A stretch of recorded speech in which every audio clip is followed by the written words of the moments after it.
In the social justice system, imagination-based crimes are especially heinous.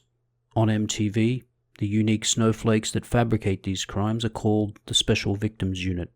These are their stories. I wake up every morning and I wonder, which identity am I going to be killed for today? Fuck you, MTV. And you, fat, greasy-faced Cuban boy, you don't ask that question. You ask questions like, are there any Cocoa Pops left? I wonder what's for lunch, and how can I exploit my victim narrative today? You have Donald Trump tweeting, LGBT people, I'm here to protect you. But at the same time, he also says in the same tweet, we're going to protect you from the people trying to kill you.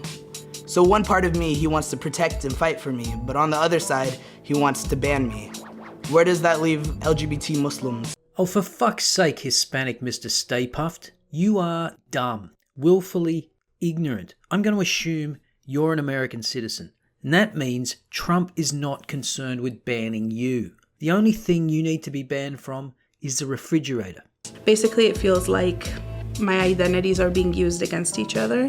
You're right. Your identities are being used by you to get fatter. See, the thing you need to remember about having multiple identities is you only have to eat for one of them. We get heckled, we get harassed by NYPD, we not just as queer people who look different or, gender non-conforming or trans, but also we get harassed and surveyed because we're Muslim. Well, I guess we just have to listen and believe that you get harassed for being queer. But whether or not you're surveilled for being Muslim, there's a good reason that maybe you should be. You see, in the wake of the Brussels attack back in March, when Ted Cruz was still pretending to be relevant, he came out with the radical suggestion of patrolling Muslim neighborhoods throughout the US.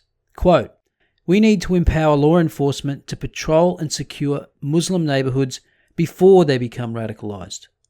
Of course, this triggered the cry bullies, with the cultural relativist in chief invoking the slippery slope argument. And New York's mayor weighed in with more profundity, claiming, quote, I just have to say it's reprehensible. Because when you're on the left, moral outrage suffices for actual debate and argument. Cruz went on to clarify his position, stating, quote, what I'm talking about is focusing law enforcement and national security resources on areas on location where there's a higher incidence of radical Islamic terrorism. Cruz specifically cited the NYPD's highly successful anti-terrorism programs under then-Mayor Michael Bloomberg, what Cruz called proactive intelligence. And what was the result of these reprehensible programs? Well, New York City managed to preemptively stop multiple attacks. The NYPD gathered invaluable intelligence and shared that information with federal agencies. But of course, since the left cares more about feelings than results, the program was attacked relentlessly and shut down. So yeah, surveilling high-risk Muslim communities to prevent terrorism before it can happen might hurt some people's feelings.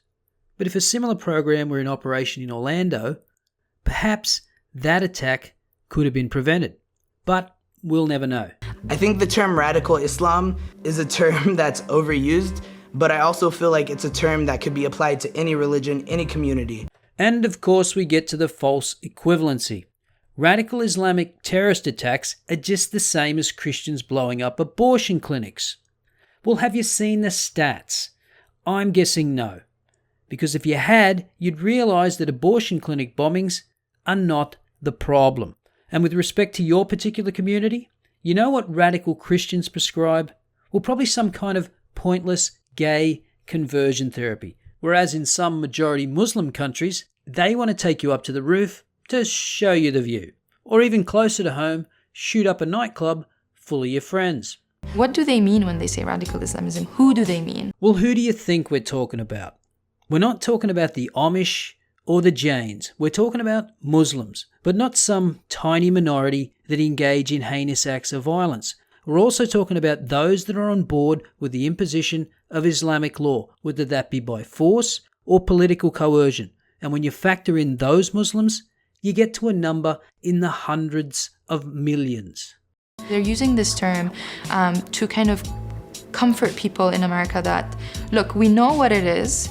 It's radical Islamism and we need to kill it and we need to survey them and we need to deport them. Yeah, I'm on board with all those things. And if you're not a radical, you should be too. When people use radical Islam, it just feels like the boogeyman.